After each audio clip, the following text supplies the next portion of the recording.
ஞாலம் இலக்கிய இயக்கத்தின்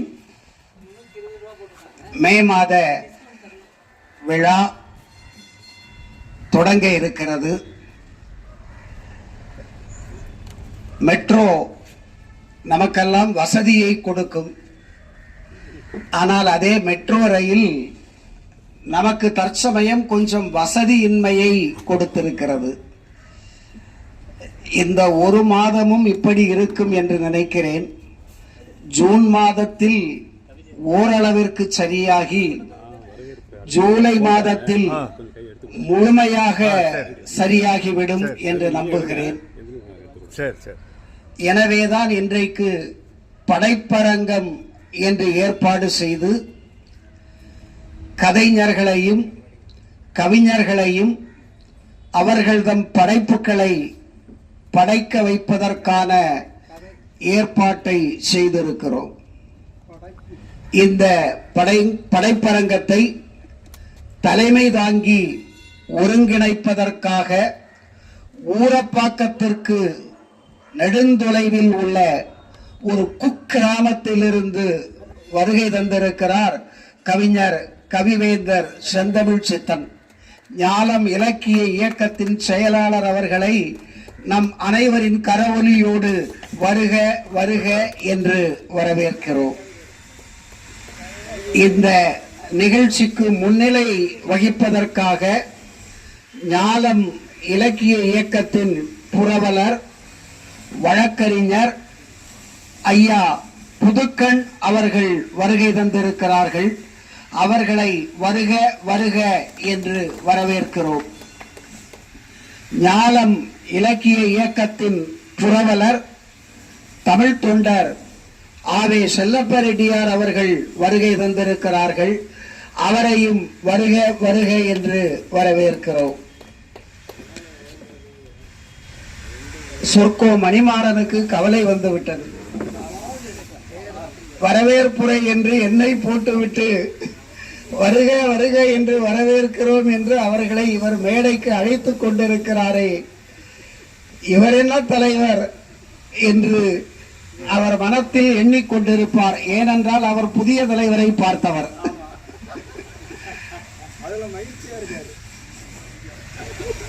இந்த படைப்பரங்க நிகழ்ச்சிக்கு வரவேற்புரை வழங்குவதற்காக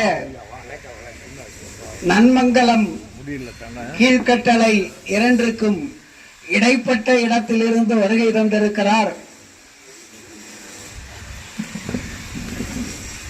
முதுகலை தமிழாசிரியர் சொர்க்கோ சே மணிமாறன் அவர்கள். சே மணிமாறன் அவர்களை வரவேற்புரை வழங்க அன்புடன் அழைக்கிறோம். வாருங்கள். வரவேற்புரை சொர்க்கோ மணிமாறன்.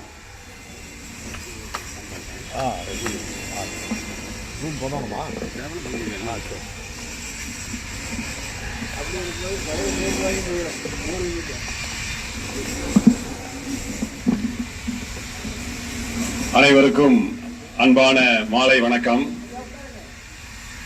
ஞாலம் இலக்கிய இயக்கத்தின் சார்பிலே நடைபெறக்கூடிய இந்த திங்கள் கூடுகை சற்று ஒரு 15 நிமிடங்கள் காலதாமதமாக தொடங்கியுள்ளது.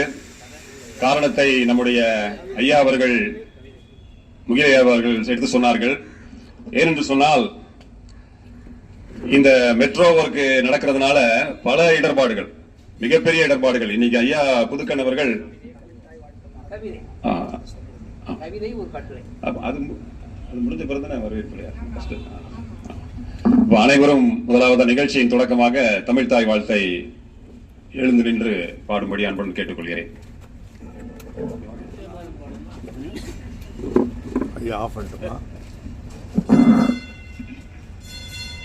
நீராறும் கடலுடுத்த நிலமடந்தை கெழிலொழுகும் சீராறும் வதனமென திகழ் பரத கண்டமிதில் தெக்கணமும் அதில் சிறந்த திராவிட நல் திருநாடும் தக்க சிறு பிறை நுதலும் தரித்தனரும் திலகமுமே அத்திலக வாசனை போல் அனைத்துலகும் இன்பமுற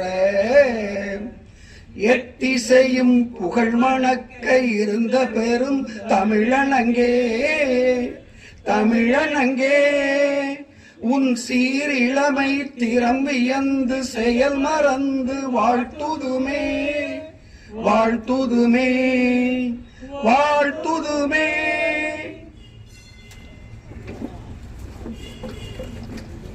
இப்போது வரவேற்புரை சொர்க்கோ சே மணிமாறன். தொடரும். தமிழ் தாய் வாழ்த்து இனிதாக நிறைவு பெற்றது. இன்னைக்கு ஒரு முக்கியமான நாள், மிக மிக முக்கியமான நாள், எல்லோரும் மகிழ்ச்சியாக குதூகலிக்கக்கூடிய நாள், அன்னையர் நாள். சரியாக சொன்ன, அன்னையர் நாள்.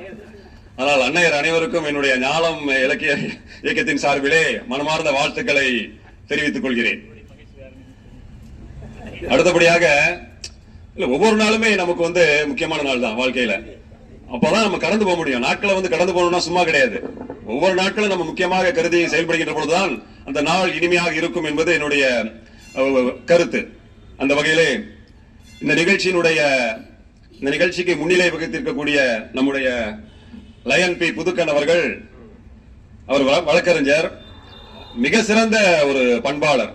ஏனென்று சொன்னால் இன்றைக்கு நாங்க ஒன்னா வரோம், வந்த உடனே மணிமாறன் வாங்கன்னு சொல்லிட்டு எல்லா இடத்தையும் சுத்தி காமிச்சாரு. அவ்வளவு கடுமையான வேலைகள் நடைபெற்றிருக்கிறது. அதற்கு மத்தியிலும் இந்த இடத்தை இந்த மாதம் இந்த திங்களிலே கொடுத்திருப்பது என்பது மிகப்பெரிய விஷயம். அதை நம் கரவழி மூலமாக நாம் கண்டிப்பாக, ஏனென்றால் அவர் உள்ளத்திலே பலவிதமான மன உளைச்சல் இருந்தாலும் கூட, சார் இந்த தடுப்பெல்லாம் மெட்ரோ போட்டாங்களா கேட்டேன். இல்ல நான் போட்டேன் எல்லாமே. ஏகப்பட்ட லட்சங்கள் செலவாயிருக்குமே கேட்டேன். ஆமா, சொல்ல முடியாது, அவ்வளவு செலவாயிருச்சு. எல்லாமே அவங்கள செஞ்சு கொடுப்பாங்க, நம்ம தான் செய்யணும். இப்ப நம்ம பண்ணிட்டு பாதுகாப்பா தடுப்பு போட்டோம்னா அந்த பக்கம் ஃபுல்லா மெட்ரோ அவங்க எடுத்துட்டு போறாங்க, எப்ப வேணா இடிச்சுட்டு போறாங்க. அதனால நான் இதை சேவ் பண்ணிக்கிட்டேன் அப்படின்னு சொல்லி இதுக்கு எவ்வளவு பணம் அவர் செலவு பண்ணிருக்காரு. அது வழியெல்லாம் மாத்தி வச்சிருக்காரு. ஏறி வரும்போது கொஞ்சம் கட்டையெல்லாம் வச்சு கைப்பிடிக்கு போட்டிருக்காரு. இது இந்த நிகழ்ச்சிக்காக நான் போட்டிருக்கேன் கைப்பிடி, எல்லாரும் வராங்க, எந்த விதமான பிரச்சனை இருக்கக்கூடாது, அடுத்த முறை வருகிற போது எல்லாம் சரி செய்யப்பட்டிருக்கோம், ஒழுங்கு வந்திருக்கோம் அப்படின்னு அவர் ஒரு உற்சாகமா சொல்லும் போது மிகுந்த ஒரு ஆர்வத்தை, அவருடைய தமிழ் மீது பற்றிருக்கிற காரணத்தினால் அவரை எல்லாம் கொடுக்கும் போது மிகப்பெரிய மகிழ்ச்சி ஏற்படுகின்றது. அந்த அளவுக்கு அவருக்கு எப்பொழுதுமே ஞானம் இலக்கிய இயக்கம் அவருக்கு கடமை பற்றிருக்க வேண்டும், கடமை பற்றி இருக்கிறது என்பதையும் எடுத்து சொல்லி, அதே போல நம்முடைய தமிழ் தொண்டர் ஆவே செலப்பரெட்டி ஐயா அவர்கள், ஓய்வு பெற்ற தலைமை ஆசிரியர், சென்னை மாநகராட்சி பள்ளியிலே அவர் தலைமை ஆசிரியர், மேல்நிலை பள்ளியிலே தலைமை ஆசிரியர் ஓய்வு பெற்றவர்.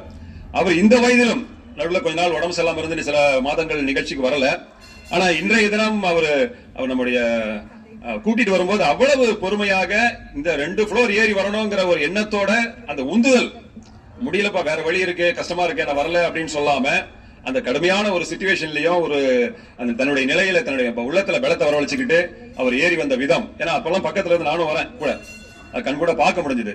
அவர் முன்னிலை வகித்திருக்காங்க. ஐயா அவர்களுக்கும் இந்த நிகழ்ச்சியிலே நன்றி கூறி, அடுத்தபடியாக இந்த நிகழ்ச்சியை ஒருங்கிணைத்து நடத்துகின்ற வாய்ப்பு நம்முடைய கவிவேந்தர் செந்தமிழ் சித்தன், அவர் செயலர், ஞானம் இலக்கிய இயக்கத்திற்கு, அவர் இந்த மேடையிலே அமர்ந்திருக்கிறார். அவர் நிச்சயமாக நல்ல முறையிலே நிகழ்ச்சிகளை ஒருங்கிணைத்து கொடுப்பார், ஒவ்வொரு நிகழ்ச்சியும். ஏனென்றால் இன்னைக்கு ஒரு சிறப்புமிக்க ஒரு நிகழ்ச்சி, கவியரங்கம் உண்டு, அப்புறம் கதைக்களம் உண்டு. கவிதைக்கு தலைப்பு கிடையாது. யாரெல்லாம் என்னென்ன தலைப்பில் விரும்புறீங்களோ அந்த தலைப்பில் 24 அடிகளுக்கு மிகாமல் பாடும்படியாக கேட்டுக்கொள்ளப்படுகிறார்கள். அதனால் கவிதை உண்டு. அதுக்கப்புறம் கதைக்களத்தில் சிறுகதைகளை அந்த டிரான்ஸ்லேட் ஆன கதையா இருந்தாலும் பரவாயில்ல, படிக்கலாம். அது படித்த பின்பு இறுதியாக நிகழ்ச்சியின் முடிவாக அந்த கதையை குறித்த ஒரு ஆய்வு, திறனாய்வு நடைபெறும். அதுல நீங்க கவனிச்சு யாருக்கும் நான் மிக மிக சுருக்கமாக நேரத்தை நம்ம இன்னைக்கு ஒரு 15 மினிட்ஸ் 15 நிமிடங்கள் காலத்தமாக தொடங்கி இருக்கிறோம். இருந்தாலும் 8 மணிக்குள்ள எல்லாத்தையும் முடிச்சு நம்ம இந்த இடத்தை விட்டு நகர்ந்து போக வேண்டிய நிலைமையில் இருக்கிற காரணத்தினால் நல்ல முறையிலே இந்த நிகழ்ச்சியை எல்லாவற்றையும் தொடக்கம் முதல் முடிவு வரை கொண்டு செல்ல வேண்டும் என்கின்ற ஒரு அன்பான வேண்டுகோளை வைத்து இந்த நிகழ்ச்சி சிறப்புற்று நடைபெற வேண்டும். இப்பொழுதுமே ஞானம் இலக்கிய இயக்கம் மிகவும் சிறப்புக்குரிய நிகழ்ச்சியாக அமையும். அந்த தொடக்கம் முதல் முடிவு வரை காலதாமதம் என்பதே இருக்காது. ஆரம்பிச்சிடணும். யாரு வராங்க வரல, 2 பேர் இருந்தா கூட மணிமாறன் நிகழ்ச்சி 5 மணிக்கு தொடங்கி ஆகணும். மற்றவங்க தான் 5 மணிக்கு தொடங்கிடுவாங்க சொல்லிட்டு வேகமாக வரணும் அப்படின்ட்டு ஒரு நம்முடைய முகிலை ராசபாண்டியன் ஐயா அவர்கள் எப்பொழுதுமே சொல்லிக் கொண்டிருப்பார்கள். அந்த வகையிலே இந்த நிகழ்ச்சி இன்றைக்கு சிறப்பாக தொடங்கி இருக்கின்றது. அவரவர்கள் நிகழ்ச்சிகளை அவர்கள் சிறப்பாக நடத்த வேண்டும் என்று கூறி நம்முடைய ஒருங்கிணைத்து நடத்தக்கூடிய நம்முடைய செந்தமிழ் சித்தன் அவர்கள் இருக்கிறார்கள். அதற்கு முன்னதாக நம்முடைய முன்னிலை வகிக்கக்கூடிய செல்லப்பிரட்டி அவர்கள் நிகழ்ச்சியை குறித்து சில கருத்துக்களை சொல்லும்படி அன்புடன் கேட்டுக்கொண்டு விடைபெறுகிறேன். நன்றி, வணக்கம்.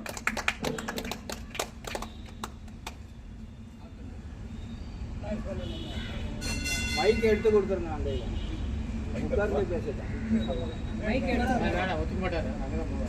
சரி, இடையில கட்டாச்சு, கட் பண்ணியிருக்கேன். திரும்ப ஆரம்பிக்கமாக போட்டு 3 வருஷம்